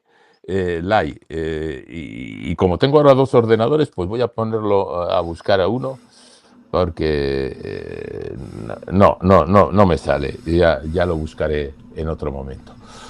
Pero Nimoy yo creo que es para mí es el gran personaje de Star Trek. Sí, hay quien lo Ya dice, sé, y precisamente personajes como Sheldon Cooper es su fan número uno, y precisamente Adam Nimoy aparece sí, en uno de los episodios de Viva Theory. sí. No, vamos a ver, lo bueno de estas dos sagas es que han creado personajes fuertes. La princesa Leia es una princesa que rompe moldes. A mí me comentaba Luis Alberto de Cuenca, que es un fan de Star Wars terrible, y le gusta mucho el cómic también, y es un experto en clásicas. Me comentaba cómo él fue al estreno de Star Wars, perdona, Sí. es que estoy acatarrado, disculpas. Fue al estreno de Star Wars con su hija recién nacida, y la mujer y él dejaron a la niña, pues no sé, con la abuela o con alguien, me lo comentaba. Y él vio la película, vio La Guerra de las Galaxias en el cine en Madrid y salió enamorado de Leia. Y le dedicó un poema. Y Luis Alberto de Cuenca no es cualquiera, es un gran poeta y y un gran intelectual. Y Leia es un personaje súper potente, porque la primera intervención de Leia, después de meter el mensaje en R2D2, es cuando la va a salvar Luke y ella, digamos, dice, pero esta porquería de grupo de rescate me mandan. coge el blaster y se lía a tiros en la Estrella de la Muerte. Digo, perdón, sí, y se ría a tiros y de repente, venga, nos vamos de aquí. Y es ella la que lleva la voz cantante y lo contradice a Solo y todo, ¿no? Es un personaje fuerte, no es una princesa de cuento de hadas. Ella no necesita que le salven, es ella la que les salva a los que le van a salvar, que son incapaces de hacerlo. Ahora cuando te hablan de personajes femeninos potentes, dices, pues mira, en el 77 tenemos a Leia y en el 79 tenemos a Ripley. Entonces, ¿qué más personajes potentes quieres? ¿No? Sigourney Weaver, no hay un personaje más potente en la ciencia ficción clásica del cine, ¿no? Y Leia es un personaje potentísimo cuando se encara con Moff Tarkin, que ella admira profundamente a Peter Cushing, lo admira y le quiere muchísimo, y dice, y le tengo que llamar, me acuerdo, le llama perro de Vader o algo así, ¿no? Y dice ella reconoce que le costó muchísimo, porque ella tenía admiración por... De hecho hay un meme, un vídeo por ahí que suele circular, que es cuando se confunde Peter Cushing en un momento cómo se abrazan los dos, ¿no? Ella era una cría y el otro era ya una estrella consagrada del cine de terror, ¿no? Ese coger a Peter Cushing para hacer ese papel de Tarkin, que no aparece mucho, porque no aparece mucho, pero se queda grabado en la memoria, ¿no? Sí, efectivamente. Luego el hacerlo bien significa que el director Krennic con ese Peter Cushing redimido de aquella manera encaja muy bien en Rogue One. Encaja fantásticamente. Rogue One, ya te digo, Rogue One es para mí, o sea, si yo pongo las tres primeras, Rogue One está, vamos a ver, El retorno del Jedi la salvo, la pongo por delante de Rogue One por puro romanticismo, pero Rogue One es buenísima. Rompe con el universo Star Wars, no hay Jedis, es una película de guerra y es una película en la que los buenos mueren. Y los buenos mueren por un fin superior, que es mandar los planos del punto vulnerable de la Estrella de la Muerte, ¿no? Y ese final que todavía lo vi el otro día, no me acuerdo por qué, porque dije, voy a verlo otra vez el final. Ese final con Vader entrando en la nave rebelde, sí, antes de que salga la Tantive 4 huyendo, ¿no? Entrando, matando a todos, sonando, es brutal. Y luego cuando le entregan a la princesa, que es digital evidentemente, le entregan digamos la información y ella dice solo una palabra: esperanza. Este final es brutal, es buenísimo. Rogue One a mí me parece una película buenísima, buenísima, y la disfruto cuando la veo. Es verdad que si quitas a los dos protagonistas, tampoco tiene personajes memorables. Es decir, no crea un grupo memorable alrededor de ella y de él. Y tampoco lo necesita porque a fin de cuentas... Son ella y él, ¿no? Andor y Jill, me parece que es, ¿no? Pero ellos son muy potentes, y ella está muy bien, o sea, ella es otro personaje potente, femenino, en el universo de Star Wars que falta hacen, pero vamos a ver, sí, es muy, muy fuerte. Pero es como cuando dices Mon Mothma en Andor, es un personaje potentísimo y muy bueno. Mon Mothma. Claro, o sea, si te pones a pensar, de repente dices, oye, pues hay personajes femeninos en la Guerra de las Galaxias, en todo el universo, interesantes. Hay otros muy malos, como hay masculinos horribles, ojo, ¿eh? Sí, claro. Otra cosa es que a mí me hubiera gustado ver una serie ahí de El Senador Organa, pero supongo que... Sí. Pero supongo que no la escribieron, o luego lo que iba a pedir él, supongo que no la escribieron. Date cuenta que si dices una serie del Senador Organa, tiene que ser una serie política. Muy política. Y si algo eludió Lucas en la trilogía de 90-2000, fue la que era la base, que era la política. Porque se cae la República, porque asciende el Imperio, las guerras clon, tenía que haber mucha política, pero lo frivolizó todo. Yo creo que piensan que la política queda para series, por otro lado, tan extraordinarias como El ala oeste de la Casa Blanca, ¿no? Pero sí hubiera estado bien una serie. Andor tiene algo en la parte final, en toda la segunda temporada, que sí está el Senado y sí hay sus conspiraciones y sus dimes y diretes, y en eso está muy bien también. Sí, es cierto que los personajes tienen su importancia siempre con el respaldo del guión. Y a veces está esa situación de salidas, entradas, a veces con esa dualidad respecto de qué es más importante, lo que está dentro de la trama o lo que está fuera de la trama, es decir, lo de las productoras, el odio o amor de unas personas por otras, Sí, sí, y sí. a veces algunas cosas que pueden estar fuera. Voy a citar, Ujú, por ejemplo, Vivan Theory. Por ejemplo, Melissa Rhodes ujú, se queda embarazada. Y eso lo introducen ajá. dentro de la trama para que no genere una disfunción, porque un embarazo es distinto a Sí, como Kelly Cuoco cuando se tiene el accidente de caballo, pues la ponen detrás del bar y bueno, más o menos eso puede funcionar. Cuando el personaje de Howard Wolowitz, el actor, Simon, tiene sí. que hacer otra cosa, pues lo envían a la Estación Espacial A la Internacional, estación. a la venga. Y en un capítulo tienes una intervención por videoconferencia y en otro pues Sí, igual no apareces. sí, sí, sí. Vamos, se sigue teniendo la presencia. Otra cosa es lo que hicieron, Sí, por sí, ejemplo, en sí. The Office, que el personaje de Andy Bernard, cuando iba a hacer Hangover 3, eh, Sí, pues lo sacan y luego cuando vuelve, pues vuelve estupidizado y parece que aquello horrible. Con lo cual ahí también pues tienes que encajar las piezas para que todo funcione más o menos bien. sí, sí, sí. Bueno, ahí tienes estaba recordándolo ahora y digo, joder, no me lo estaré inventando, ¿no? Cuando Mark Hamill tiene el accidente de tráfico entre la Guerra de las Galaxias y el Imperio Contraataca, es cuando lo pilla el hombre de las nieves de Hot y le destroza la cara, ¿no? Sí, Y entonces, claro, dices, pues ha buscado una manera, digamos, de mostrarte cómo ese niño, entre comillas, ese chaval de rostro angelical ya no tiene el rostro tan angelical, ¿no? Tiene una cara rara si la comparas con la primera película, ¿no? Y eso está muy bien, o sea, es que estoy aquí viendo las escenas del Imperio Contraataca y me están entrando ganas de volverla a ver. O sea, solo por el inicio de la batalla de Hoth, ¿no? Que me parece fantástica. sí, sin duda.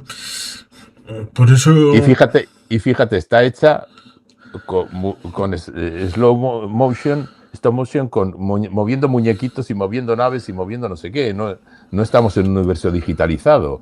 O sea, los ATT los va moviendo pasito a pasito. Es una cosa espectacular. sí que te tienes que fijar cuando ponen ese y luego caen y todo esto, pues tienes que fijarte para pensar, esto es la tecnología de la época a la hora de hacer este tipo de composiciones. Exacto, exacto, exacto, exacto. Por eso molesta bastante lo del episodio 8 cuando hacen el orden invertido y te ponen un planeta Hoth pero con sal. Y dices, bueno, pues estas cosas Eh, se han ido. Mira, yo las he visto casi todas, primero en el cine y luego en la plataforma correspondiente. El 8 no me acuerdo si lo llegué a ver en la plataforma correspondiente, lo vi en el cine. Y el 9, por supuesto, no estoy dispuesto a verlo en la plataforma correspondiente. Me pareció un pestiño. Yo sé que hay gente que dice, no, pero es que es porque eres viejo y a ti te gustan las antiguas. Me parecen muy malas, muy malas. A mí hay películas nuevas que me gustan mucho y hay películas antiguas que no me gustan nada.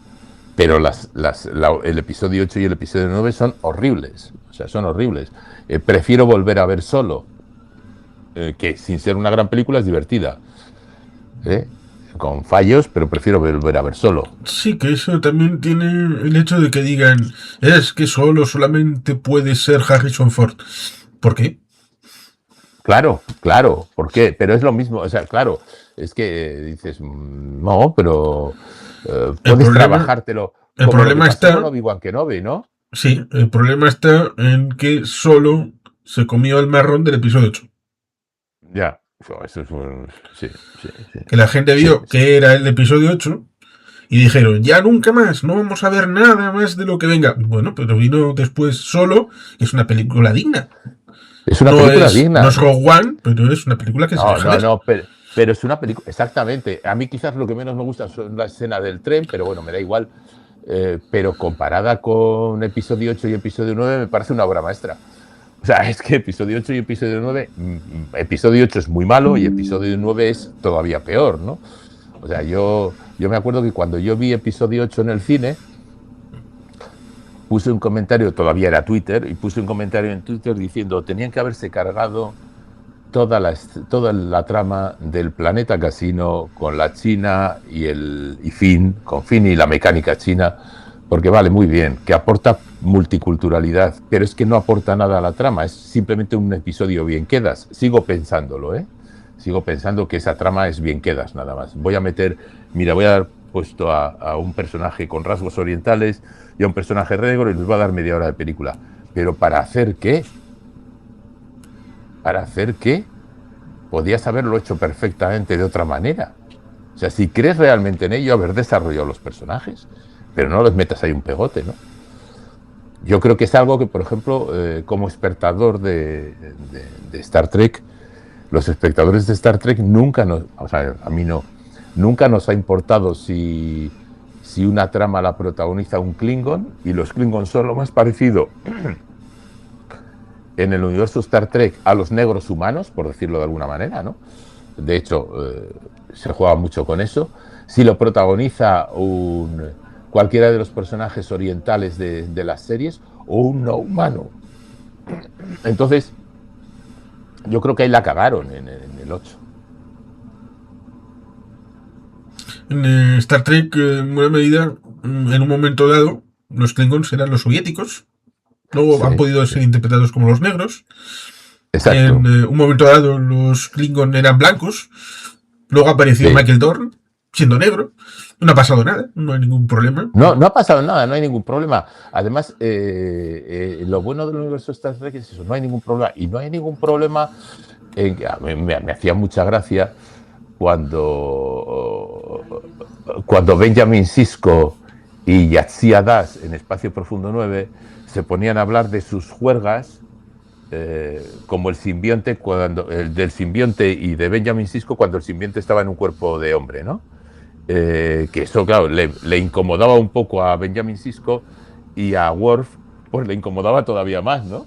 Y era muy divertido. Ahora estoy releyendo y leyendo a Ursula Le Guin, y dices, joder, Ursula Le Guin en los años 70, en los 80, en los 90 era más moderna que muchos de los que ahora van de modernos. Sus tramas sexuales, no sé si ahora te las aguantaría, un editor les daría el visto bueno para venderlas en mainstream, ¿no? Sin esconderlas o sin etiquetarlas como literatura queer o literatura tal, ¿no? Y Star Trek tiene mientras que Star Wars en eso es más conservadora, es más socialmente los roles establecidos. Star Trek le importa un pito todo en ese sentido. Si Star Trek tiene que mete de trampas el primer beso interracial, es una trampa, lo sabemos. Y luego la bronca que se monta con el primer beso entre dos mujeres, les está a punto de costar el puesto, y les cuesta el puesto a la actriz. Pero siempre ha habido un paso por delante socialmente de la sociedad estadounidense, sobre todo, que es muy, muy, muy conservadora y muy pacata, el mainstream estadounidense, ¿no? Y entonces Star Wars no ha hecho tanto eso. Star Wars no se ha centrado casi nada en las relaciones humanas. Humanas entendidas más allá de las conspiraciones, ¿eh? Y más allá de Sí. los roles de mando, ¿no? Y en parte eso tiene que ver con George Lucas, que desde el primer momento cuando bosquejó, y esto hay entrevistas que lo comentan, que podían ser 6 películas, que podían ser 9, que podían ser 12, que podían ser 1, 2, 3 o 4 trilogías, él tenía un problema, y que se ve en THX también, de que las relaciones humanas las lleva mal. Sí, Y no sabe. si Bueno, tú puede lo has poner dicho. robots, mejor. Sí, tú lo has dicho antes. Las escenas románticas de la Guerra de los Clones son un horror. Son un horror, una cosa terrorífica. Y es Lucas, o sea, Entonces, claro, eso solo la mejor, el mejor diálogo romántico del universo Star Wars es cuando van a meter en carbonita a Luke, digo a Han, perdón, y Leia le dice te quiero y él le dice, él no puede decirle otra cosa, es un cazarrecompensas, un duro, ¿no? Lo sé. Dices, es el mejor diálogo, pero es que claro, no lo escribió Lucas, joder. Es que es un buenísimo diálogo, no lo escribió Lucas. Lo improvisó Han. Improvisó Han, exactamente, ¿no? Entonces dice, bueno, ¿y cómo salgo yo de esta, no? Estas improvisaciones magistrales como la de el actor, la de Rutger Hauer cuando hace de Roy Batty y recorta el monólogo final y lo toca, ¿no? En Blade Runner. Son esas cosas que los actores que son muy buenos, pues de vez en cuando pueden hacer. El otro día no y sé también si aprovechándose de la situación, porque Ridley Scott no aguantaba a Harrison Ford a esas alturas, Rutger Hauer dijo, voy a hacer esto y además le vamos a joder entre los dos a Harrison Ford. Y Ridley Scott dijo, adelante, hombre. Es que en esa película no se aguantaron ninguno. O sea, Sean Young y Harrison Ford se odiaban. Lo alucinante es eso, ¿no? Que de esas relaciones tan tormentosas en el mundo real sale una película que es redonda, que es desde luego de lo mejor que ha hecho Ridley Scott, y 40 años después 40 y tantos años después sigue siendo de lo mejor que ha hecho Ridley Scott. Y cada vez que la ves descubres un detalle nuevo, un guiño nuevo. El personaje es el primer personaje, entre comillas, adulto que hace Harrison Ford después de la Guerra de las Galaxias. Es el primero, o sea, es el primero, y es un personaje, y después de Indiana Jones, y es un personaje redondo y está muy bien, un personaje atormentado muy bueno. Y Sean Young no tuvo una gran carrera después, pero Sean Young y Harrison Ford ni se aguantaban. ¿Ibas a decir algo? No sé qué podía ser. Pero bueno, en buena medida hemos visto lo de Star Wars y lo de Star Trek. Ya tal vez una duda. ¿Qué Star podríamos poner detrás de estas dos? Digo en tercera posición una hipotética clasificación. ¿Podríamos poner Stargate como la número 3? No es mala, es divertida. A mí me gusta mucho, por ejemplo, Stargate Atlantis. Me parece que está muy bien. Yo siempre tengo un lío con los nombres de otra, sin estar, pero la serie de... ¿cómo se llama la serie de Firefly? ¿Firefly se llama? Sí, Firefly, y luego la película fue Serenity. Eso es.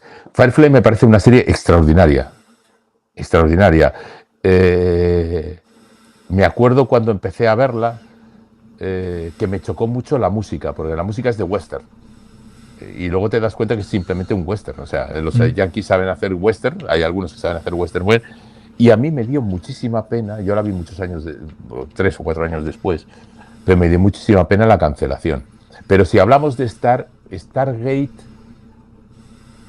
igual Stargate Atlantis, aunque Stargate la original es divertida, es muy divertida y tiene sus vinculaciones con las ideas estas locas de Erich von Däniken y todo esto, ¿no? Y la película no me parece nada mala.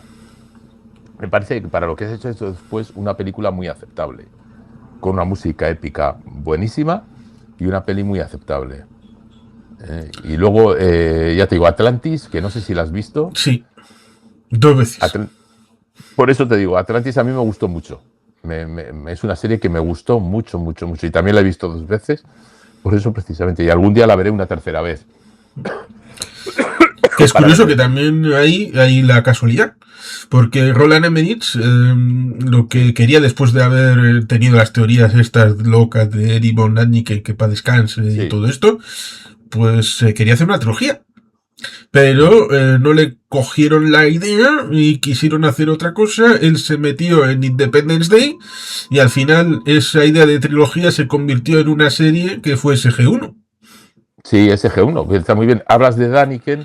Däniken está detrás de Prometheus, de la película terrible de Ridley Scott, pero Däniken sin ser Däniken, ojo, sin ser Däniken, sino toda la idea que además Däniken no hizo nada original, acaba de morir, y algunos lo llevamos diciendo muchos años, décadas.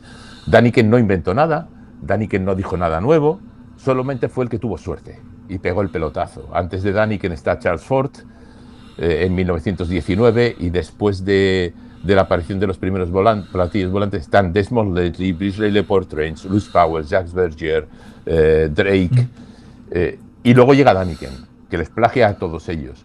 Pero la película más danikeniana que hay es una obra maestra del cine, que es 2001, una odisea del espacio. 2001, una odisea del espacio plantea la historia de los antiguos astronautas a través del monolito. Y además, Stanley Kubrick lo deja claro en una entrevista en Playboy, que Playboy hacía grandes entrevistas, y cuando digo grandes entrevistas eran en extensión, igual 9 páginas de la revista sin una foto. Dice él, le preguntan si cree que los extraterrestres, que somos unos tipos inteligentes o que hay seres más extraterrestres por ahí, y en un momento determinado dice: creo que somos la medianía, hay muy inteligentes y hay menos inteligentes, y nosotros estamos en el medio. Y los muy inteligentes, algunos de ellos pueden ser para nosotros como dioses. Y es el planteamiento que él hace en Star Trek. Es un planteamiento, Star Trek en 2001, no dice el espacio, y es un planteamiento que curiosamente ha hecho 200 años antes Benjamin Franklin en un documento, diciendo, más o menos, creo en Dios, hay un ser omnipotente y tal, pero por ahí hay extraterrestres que son como dioses, que es el planteamiento de 2001. Y que es un poco lo que choca precisamente en la película 5 de Star Trek. Igual lo has conectado mentalmente, el tema de los dioses, con la película que dirige William Shatner, La búsqueda de No Dios. me acuerdo ahora de la película, fíjate. Que primero van a... Rememóramela. La primera escena es en un planeta árido, con la aparición de Sivok, en el planeta de la paz, y que luego van a una escena en el ascenso en un parque natural de Estados Unidos, pero luego van acabando por ir a ese planeta.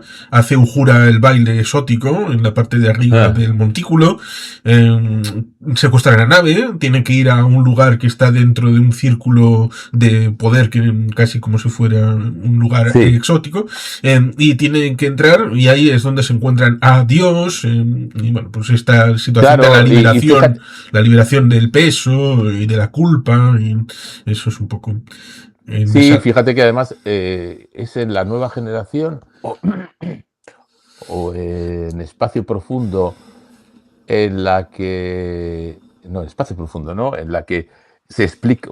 Es que no me acuerdo cuál de las dos. En la que se explica por qué todos los seres inteligentes de la galaxia son humanoides, más o menos. Porque hay unas semillas plantadas, digamos, por unos antiguos, ¿no? Que es un poco toda la historia. Porque claro, tú te preguntas, en el universo Star Trek, todos son humanoides, y dices, hostia, y pueden procrear entre ellos, tienes mezclas de Klingon y humano, entonces dices, qué cosa más rara. Y es que supuestamente hay unos progenitores que han ido sembrando la vida por los planetas de la galaxia, ¿no? Es una cosa curiosa. Pero sí, las ideologías de Däniken, la ideología de los antiguos astronautas está en la ciencia ficción, o sea, es normal. Sí, ahí está precisamente lo de Stargate con los antiguos y estas razas que hay por ahí. Sí, con los Goa'uld, ¿no? Sí. Los Goa'uld que bajan con sus pirámides. O sea, si ahí no ves todo el danikenismo y todos los Ancient Aliens, no lo ves en ningún lado, ¿no? Pero ya te digo, a mí me parece que la obra maestra en ese sentido es 2001, que Stargate está muy bien, y SG-1 es una serie divertida, muy divertida. O sea, yo me puedo poner a ver mañana SG-1 y volvérmela a ver entera, o sea, porque consumo los episodios a lo bestia y ya está, ¿no? Y me divierto. Sí, con el añadido curioso de que SG-1 la tengo en DVD, la tengo en formato físico. Sí, yo tengo las de Star Trek, no todas, pero casi todas en DVD. Y merece la pena. Pero ahora, claro, como las puedes ver hiper restauradas todas, pues es mucho mejor, ¿no? pero claro, el día que no tienes el internet o que no tienes tu servicio contratado, pues mira, te pones el DVD y ¿por qué no vas a disfrutar de tus DVDs, ¿no? Que es mucho mejor. Yo soy defensor del formato físico porque si no, estás pagando siempre por lo mismo. Es verdad que el problema que tiene el formato físico es de almacenaje, ¿no? Sí, de que no te echen de casa. ¿Perdona? De que no te echen de casa. Cuando vas Claro, claro. acumulando. Por eso, pero además acumular es muy fácil, ¿ves? Y dices, lo quiero, lo quiero, lo quiero. Y llega un momento en el que yo todo lo que tengo ahora a mis espaldas aquí es parte de la biblioteca de OVNIs y son 15 metros de biblioteca los que tengo, no de OVNIs solo, ¿eh? Entonces dices, bueno, pues son muchos años, 15 o 18 metros, son muchos años recopilando libros y comprando libros y que un amigo se deshace de un libro y tú le dices, ya me lo guardo yo. Y luego encima te compras un libro que habla de Star Wars, interpretaciones o Star Trek, no sé qué, y dices, oh, esto es un horror, o sea, me echan, ¿no? Pero bueno, pues también saben con quién estás. Sí, evidentemente antes de terminar yo creo que hay un elemento que no puedo permitirme no mencionarlo y es que citando Firefly y citando Sí, Serenity, que fue una oportunidad de dar un cierre, casi sí, Serenity es lo que hubiera sido la segunda temporada, probablemente en el ámbito del guión. sí, sí, James Gunn es culpable por continuación respecto de lo que ha pasado con Superman, pero eh, el señor Joss Whedon sí. es culpable respecto de lo que él sufrió y luego con la Liga de la Justicia él se Ah, puso ya, en el ya. papel de verdugo, lo cual Sí, sí, ciertamente sí. es algo que no me casa, no me llega a cuadrar cómo alguien se puede prestar a hacer algo que a él le hicieron en el pasado. Pues igual por venganza, yo qué sé, o por despecho, no lo sé. A mí Firefly me dio mucha pena, porque me hubiera visto 2 o 3 temporadas como poco de esa cosa tan rara, porque era muy rara, pero era muy divertida. Y era un grupo muy divertido, ¿no? Y a mí me dio mucha pena porque yo le vi el potencial. Pero claro, yo le veo el potencial, pero vamos a ver, es lo que le pasó a Hollywood con la continuación de Battlestar Galactica, la serie de los 2000, en la que situaban en el inicio del mundo, no me acuerdo ahora del título de la serie, que era cómo se crearon los Cilones y cómo se prepararon para la revolución y cómo la sociedad... Y cuando tú veías la serie, estaba muy bien hecha, pero de repente dicen, no tiene salida. ¿Por qué? Porque prepararon la serie para el público en general y no para el aficionado de ciencia ficción. Hicieron una serie presupuestada para, imagínate, para que la vieran 15 millones de personas, no para que la viera el público de Galáctica. Y entonces, claro, como no la vieron 15 millones de personas, la cerraron a todo correr. Caprica era la serie. Y esa serie tenía muchísimo potencial y se la cargaron y fue una pena. Pero es por no dimensionar, porque dicen, vamos a ver, tengo una serie que llega a un segmento de la población, que son los aficionados a esto, que son 3, pero quiero llegar a 8. Voy a invertir más dinero. No llegan a más de 3, llegan a 4. Entonces tengo que cerrarla. Y eso puede que le pasara a Whedon con Firefly. Plantearse la serie con unos gastos inasumibles. Sí, hay estas tristezas a veces en productos que, evidentemente, Art Grati Artis es un lema bonito, un horizonte, esa esperanza, pero también es el mercado amigo a la hora de poner el dinero y querer revenues que vengan de vuelta. Y a veces, precisamente lo que pasó precisamente con el Jason, que yo creo que ha fracasado en 2025 con su propuesta, incluyendo con el tema del dinero, a pesar de que ahora con la cosa que hay ahí, pues a saber lo que va a llegar, pero eso sería ciertamente largo y bastante prolijo, porque sería abrir otro melón completamente distinto. Igual en otro momento lo podemos abrir. Hay muchos melones que se pueden abrir, sí. Pues sí, ha estado interesante. Aquí No lo acá, sé, porque yo estoy especialmente espeso hoy. Tengo un catarro muy, muy fuerte que espero acabar con él mañana o pasado y tengo la cabeza un poco pues yo creo que ha cargada. estado bien. Bueno, si ha estado bien, me alegro. Si no ha estado bien, mis disculpas. Eso lo dirán en los comentarios. Vale. Así que yo agradecido de haber podido tener este conversatorio. Bueno, si quieres dar algún tipo de cierre. No, muchas gracias, Juan Carlos, por contar conmigo. Yo soy un simple aficionado. Yo recomiendo a la gente que vea los productos de los que hemos hablado. Y también les recomiendo que si no le gusten, los quiten a todo correr. Es decir, hay que ver lo que a uno le gusta. Y hay que disfrutar de lo que a uno le gusta, que la vida es muy corta y hay muchos productos por ahí. Y muchas gracias y espero que nos veamos en persona pronto. Sí, confío en que pueda ser así, de vernos en persona y también en otro conversatorio en algún futuro próximo. Próximo. Muchas gracias.